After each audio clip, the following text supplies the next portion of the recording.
Welcome back. I am Sandy with Sandy's Organized Chaos, and today we are going to be doing this Northern Lights tumbler. As always, I'll make sure to put everything I use today down in the description box so that way you guys can recreate this item if you would like to. If you're new to my channel, don't forget to hit that subscribe button, and let's wake up, prep these tumblers, and slay all day. Let's do this.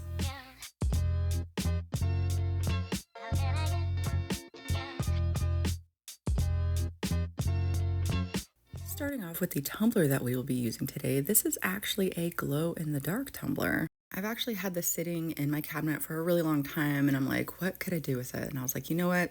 Today's the day. We're doing some Northern Lights, so this is definitely a great base for what we want to do. First things first, we're going to take our 220 grit sandpaper, and we're going to go ahead and rough this surface up. And when working with these pre-painted surfaces, you just want to be careful. You don't want to sand so hard that you go down to the stainless. I do up around the rim, but you know, that's what you want to do. But you don't want to sand too hard. You just want to kind of knock down that shine off of it.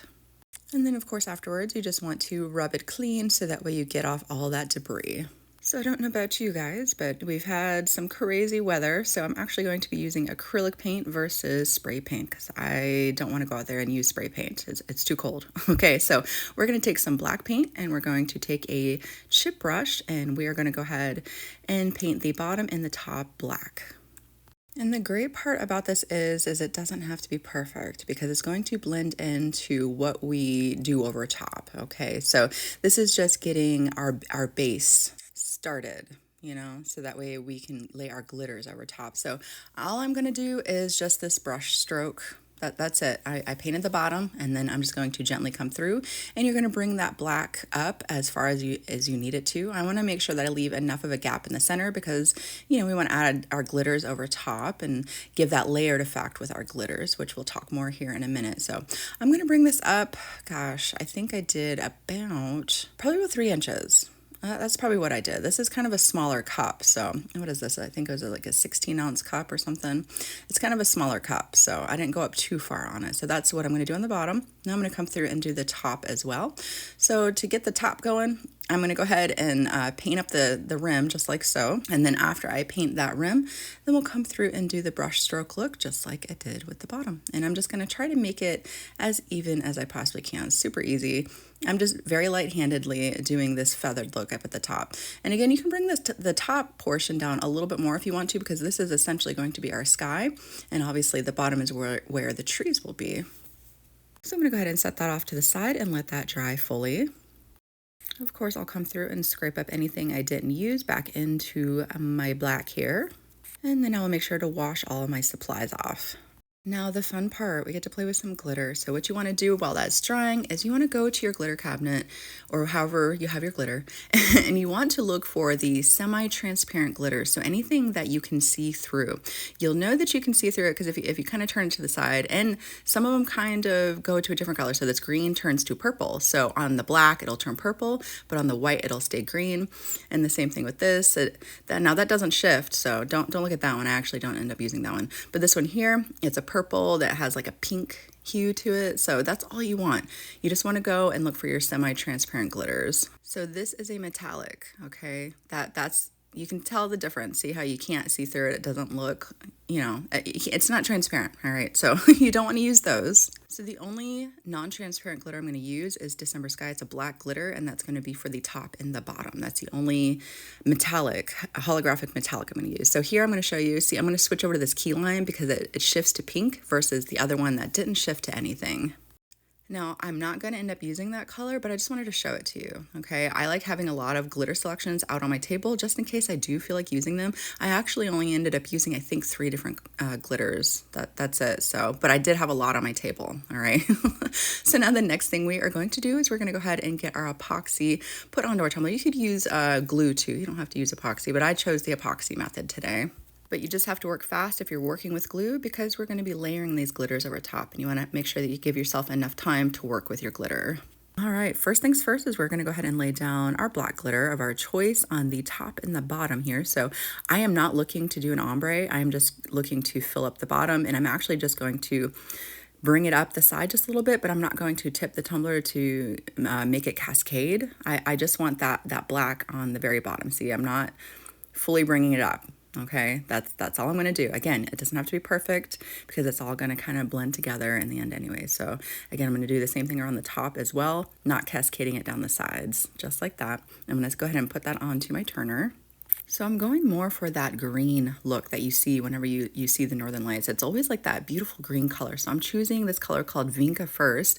And like I said earlier, it shifts from this green to a purple. So up in the black, it'll look purple, and down in the white, it will look green. And I'm pretty much just going to do this diagonal look to it. And I'm just gonna go from the top to the bottom. I'm gonna do these splotches like that. Some of them are gonna go all the way. However you guys want to do it. It's very random, but here you can start to see that purple shining through at the top. This is such a beautiful color to work with on bases like this. Or you could even just, do solid black. It's actually really pretty purple. And again, I'm trying not to speed it up. I might speed it up a slight bit, but I really just want you guys to see how quick and easy this is. Okay, the next one I'm moving on to is another staple in my pantry that I absolutely love using. It's called ice. It's just a beautiful semi-translucent blue, and again, it looks beautiful on black and it looks beautiful on white as well. That's why I like to choose it. It kind of turns a little like a green color, it has that shift of a green to it up in the black as well. So again, I'm just going to come through and kind of fill in the open areas as it turns.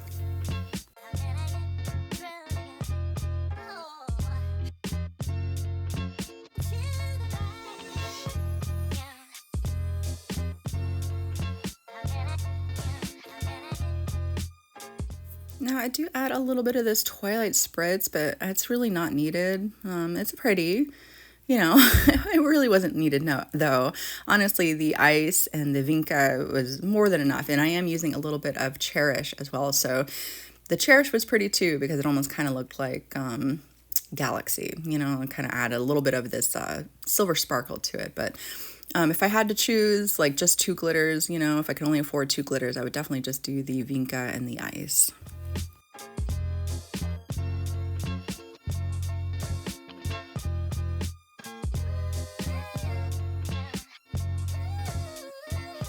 And again, I'm going to add a little bit of that Cherish. I didn't add too much. In fact, I do believe I sprinkled it into my hand because I was nervous because this is a more of like a metallic, but it shifts to pink. So it's like silver holographic with pink, so that's all I was going for there. So again, I'm just going to come through and kind of just layer that in with everything.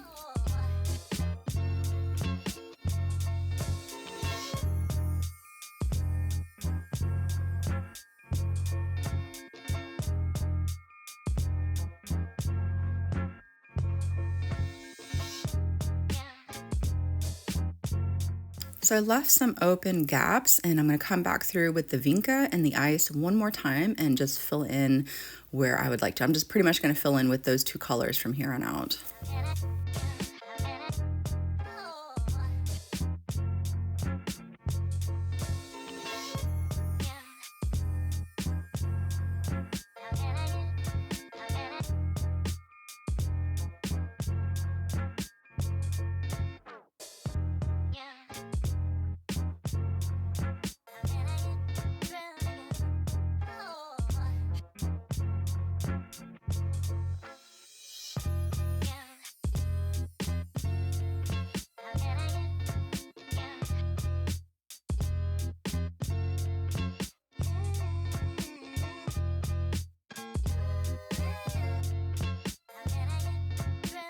And I know you've seen my glitter dropping on that paper underneath, but look, you made your own custom mix, okay? See, I'm gonna bring it up to the camera. Look at us, we're glitter mixers. See, you can save that for later. All right, so we're gonna go ahead and let that cure, and then we'll be ready to move on to the next step. So we're ready to start sealing up our raw glitter. The first thing I did was I sealed it. Now, again, I didn't want to go outside and use my spray sealer because it's too cold. All right, there was an advisory for falling iguanas, so that's pretty cold here in Florida. All right, that means it's almost freezing here. Okay, when you see that, you don't want to mess with that. We do the same thing in the summer with hurricanes. If the Waffle House closes, then it's probably going to be a pretty crazy storm. So iguanas falling, no thank you, I'm not going out there. So anyways, I use my liquid sealer, and now I'm going to go ahead and get my epoxy put over the top here, over my raw glitter. And then I'm going to go ahead and place that onto my turner, and I'm going to hit it up with my torch, popping all those little micro bubbles. Now to add some depth to our glow, so we have the glow of the cup, and now we're gonna add a little bit of glow mica powder to the outside, so it's gonna give like this depth of the glow to it. So it'll be like a lighter glow versus, and then like this deeper glow on top. So this is called Glow Getter, and I'm gonna go ahead and I saved just a, you just need a very, see, just a very tiny amount of epoxy that I was using that to put over the cup there. I just made sure to save just a very tiny amount, and we're gonna go ahead and put some of this mica powder down into it. You do have to use a little bit more of the stuff, so I'm going to do, I think, about 3 little four. I did about 4. Yes, okay. Oh, there we go. Okay, anyways, I'm going to go ahead and get that stirred in really good to my epoxy, and then we'll get it laid down over top. Take this and string it pretty much right along the green areas that we did. Again, just like we did with the green glitter, I'm going to do from the very top all the way down to the very bottom.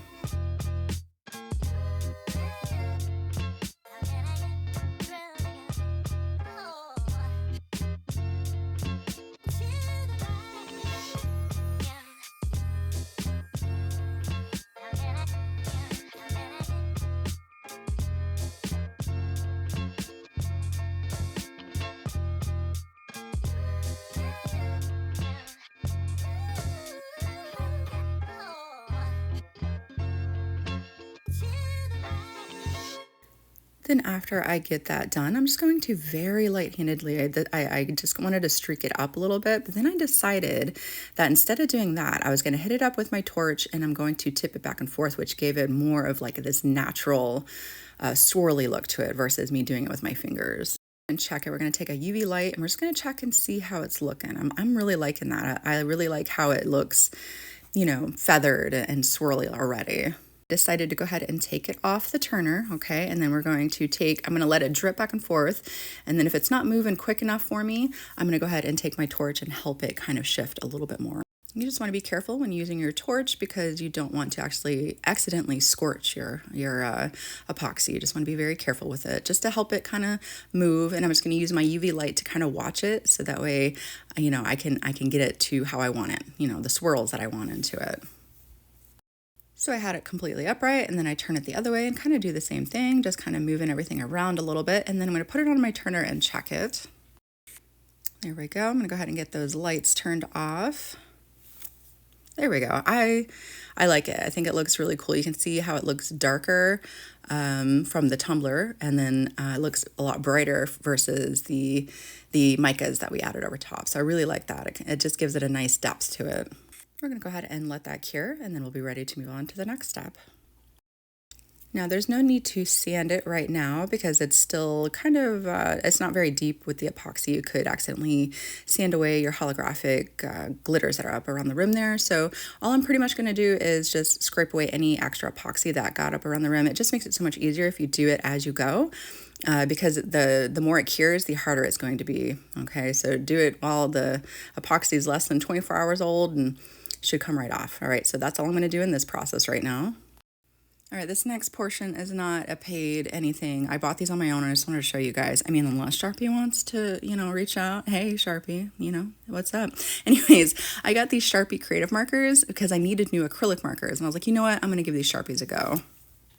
But I've heard lots of great things about it. I was like, you know what? And I didn't know did I need to shake it? Do I need to prime it? No, it's already ready to go. It's pretty much a big Sharpie that can be done on light or dark bases, okay? It's ready to go. No priming or anything needed. But yes, we need a black permanent marker, or black acrylic marker rather, because we're going to be doing our own trees, okay? I know you guys got this. It's super, super easy. I'm going to do a line. And then we're just going to do some squiggles, okay? We're just going to gently do some squigglies, all right? Again, this doesn't have to be perfect because if you look at trees out in natural forests, they're not perfect.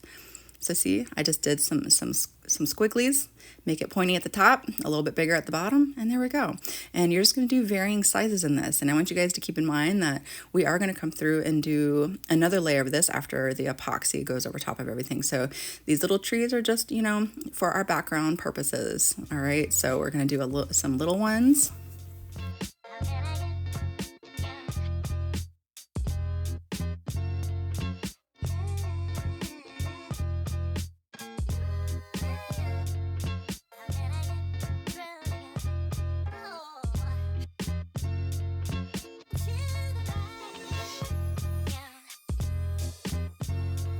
And we'll do some bigger ones here. So again, we're just not be afraid. We're going to layer over top. We're not going to be afraid that we did a tree. We want it to look like that. All right. We want it to layer over top. It doesn't matter if that one behind it disappears. Okay. Then that was how it was meant to be. So we're going to do medium size and small size trees. So what I'm doing pretty much is I'll do these groupings of the smaller trees just like that, and then I'll come through and add like a bigger tree with it, kind of keeping it more in groupings. I don't know, that's just my thing. That's just what I do. I like to keep it in groupings so that way, I don't know, I feel like it's more visually pleasing, I guess, you know. So then we're gonna come through and do a bigger tree right with our smaller trees that we did. And we are going to kind of keep some gaps in between because like I said, we are going to do another layer of these trees. So just keep that in mind as you're doing this first layer.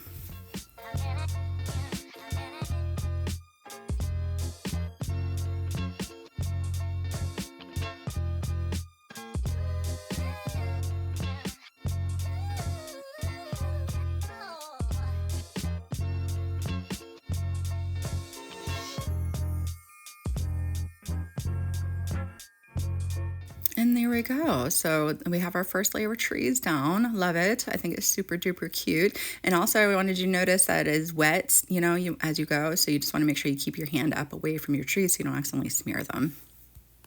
And here I'm just showing how these do work on darker bases. I went ahead and used this green, which goes really well with the green that we have going on the main cup. So I'm just going to sign the bottom. There we go. Works lovely. So before we add another coat of epoxy, I decided to add the decal onto it. And for some reason, I can't find the footage of me initially doing it. All I could find was this footage, so I don't know. Okay, all I did, it came right off of Creative Fabrica like it was. I cut it out in some opal vinyl that matched the color scheme. It's like a blue-green opal-y color. I went ahead and put that down in an area that I liked. I kind of layered it over top of a tree because I want that effect to it. And then I put some epoxy over top, and then we'll be ready to move on to one of the last steps. And just like the first step, we're going to come through and we're going to add even bigger trees, okay? Yes, we got this, okay? They're going to be bigger. So we want to make sure they're not as squiggly. So what I do is I'm going to make my tree and then I'll come through and after it dries and I'll kind of do a second coat over top of it so that way it fills in better. There we go. So I wanted it, again, to kind of layer over my decals. So I'm going to come through and I'm going to add just some random trees right over the decal. I'm not covering it up too much, just a little bit to kind of make it look like it's tucked into the trees there.